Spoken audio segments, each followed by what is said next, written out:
What if I told you that salamat does not really mean thank you? Today, Filipinos say salamat in almost every language across the islands, from Tagalog to Kapampangan, Cebuano, Hiligaynon, Meranao, and many more. And we use it to say thank you, to show appreciation, and express gratitude. But unknown to many, salamat is more than just saying thank you.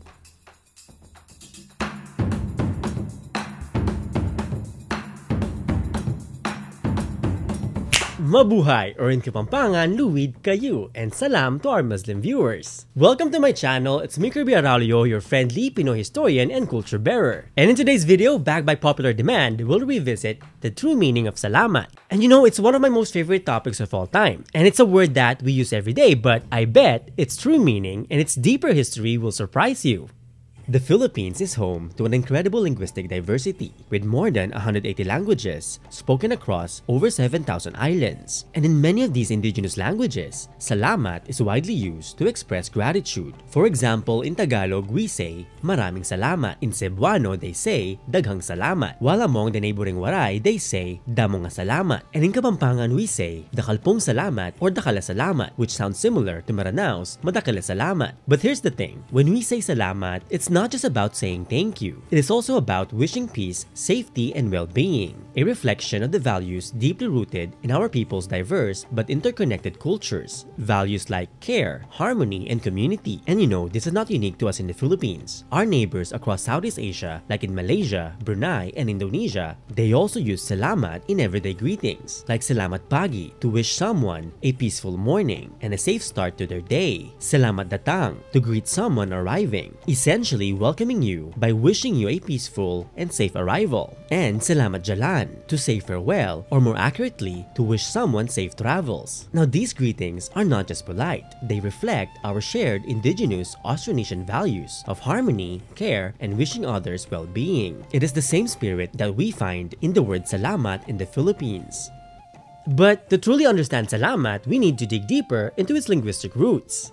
The word salamat comes from the Semitic root word for peace, and this can be found in many languages, including salam in Arabic, shalom in Hebrew, and shlama in Aramaic, the mother tongue of Jesus. In fact, in Islam, greetings like Assalamu alaikum, peace be upon you, and the response wa alaikum assalam, and upon you be peace, are a way of sharing and exchanging wishes of peace. And in the South Asian languages of Urdu, Hindi, and Punjabi, and many others, salamat is also used to mean safety, as in wishing someone safety and well-being. And if you notice, across these diverse cultures, the essence of salamat has always been tied to peace, harmony, and care for others. And this connection shows us how deeply woven the idea of peace is, not just in language, but in faith and everyday life. Indeed, the word Islam itself comes from the same root word of salam. And in fact, even the biblical name Solomon and its Muslim equivalent Sulaiman, or Sulaiman in Tagalog and Suliman in Kapampangan, all come from the same root word for peace. And these names have been carried by kings and heroes throughout the centuries, if not for thousands of years. Just think about it. From the biblical King Solomon, who was known for his wisdom and building the first temple, to the great Ottoman Sultan, Suleiman the Magnificent, who ruled one of the most powerful empires in world history. In fact, even here in the Philippines and across Southeast Asia, some of our own pre-colonial leaders bore these names, including my own ancestors, Raja Sulaiman of Maynila, his cousin, Magat Salamat of Tondo, and even their great-grandfather, Sultan Sulaiman of Brunei. They all bear names rooted in peace. And around the world, these leaders who carried names rooted in peace left a legacy that reminds us of the enduring significance of harmony and unity across generations and across borders.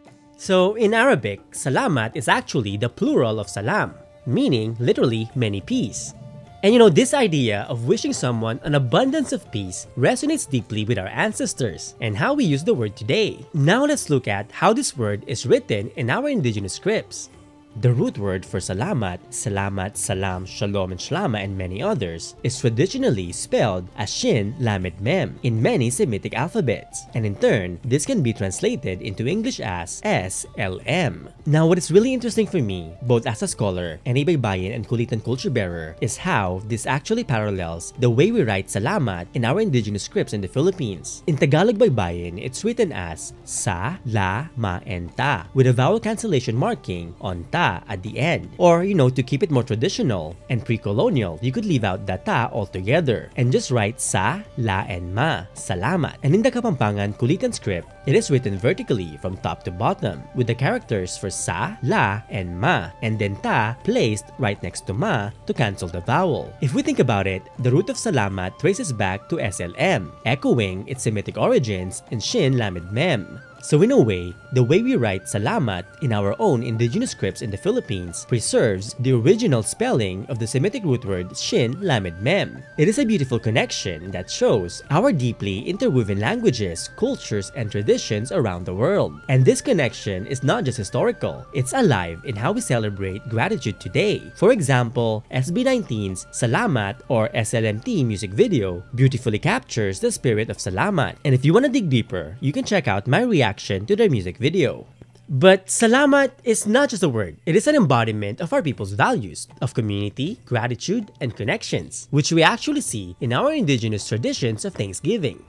Throughout the Philippines, our ancestors express gratitude not just in words but through meaningful rituals and practices. For example, in Kapampangan culture, we have the indigenous tradition of daon, where food offerings and lanterns, which we now call parols, are made for our ancestral spirits. It's our way of giving thanks for their blessings. And in Mindanao, both the indigenous Lumad and Muslim communities practice kanduli, a communal feast to give thanks, celebrate milestones, and foster peace and harmony. Now in Ilocos, there's atang, a ritual offering to honor the ancestors and to show gratitude for their blessings and guidance. In fact, even in Bicol, where the phrase Diyos mabalos is used instead of salamat, the sentiment actually reflects the same values of gratitude, an expression of appreciation by asking God to bless others. And Diyos mabalos literally means God will return the favor, or God shall repay. And these traditions remind us that gratitude is more than just a word, more than just a feeling, more than just saying thank you. It is found in our actions, a way of strengthening bonds with the community, the ancestors, and the divine. And this is the true spirit of Salamat, a wish for peace and harmony that goes beyond words. Pero wait lang, how exactly did we forget the true meaning and much deeper significance of Salamat?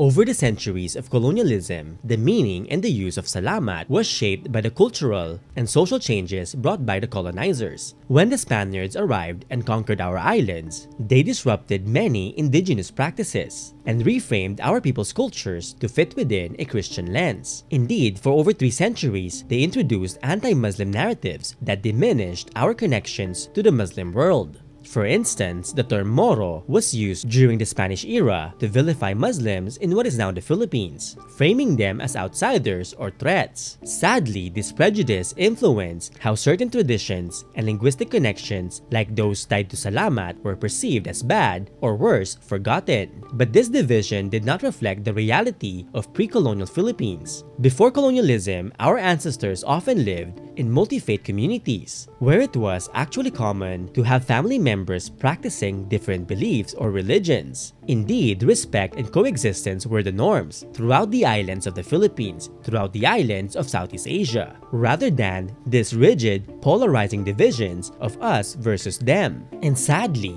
the colonizers disrupted this relatively peaceful coexistence by imposing their own ideas of religion and identity, using prejudice to divide our people and justify their conquest of our motherland. Now fast forward to the arrival of the Americans. Through their colonial education system, they introduced English as the language of progress. But American colonial education was not actually about teaching, it was about control. By prioritizing English and, presenting indigenous cultures as backwards, they created a disconnection between Filipinos and our roots, making it harder for us to see the deeper meanings behind our words, like salamat, and eventually reducing salamat to a simple, transactional thank you. Which is why sadly today, many Filipinos say salamat without realizing its deeper, profound layers of meaning. And this shift was not accidental. It was the result of centuries of colonial erasure and miseducation.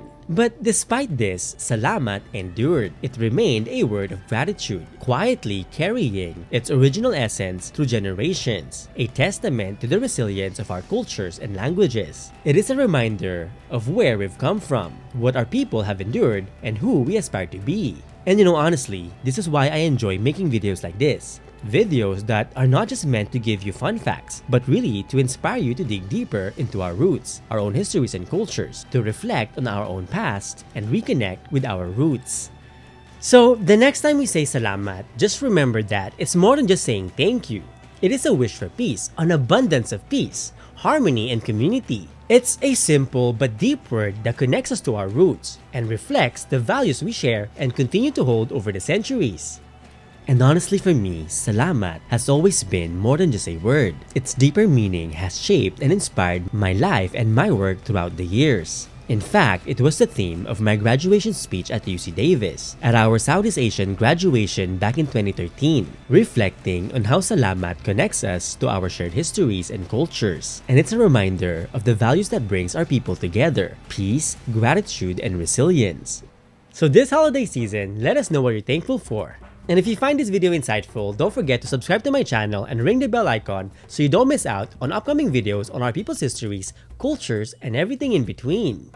And of course, this video would not be possible without the love and the support of my subscribers, patrons, and viewers like you throughout the past 12 years. And I'm truly grateful, sincerely grateful for each and every one of you. But if you're new here, I would love for you to join our growing community. And you can support the channel by becoming a member on YouTube or a patron on Patreon. Plus, you can also grab copies of any of my books, coloring books, ebooks, and merch, all about uplifting and celebrating the fascinating histories and colorful cultures of the Philippines and Southeast Asia. So check out the links below for more information. Maraming salamat po, or in Kapampangan, dakal pong salamat kay Kongan, and in Maranao, madakala salamat. See you next time when Tagalog kita kitsa in Kapampangan, Mikitix, and in Binisaya, kita ay ta.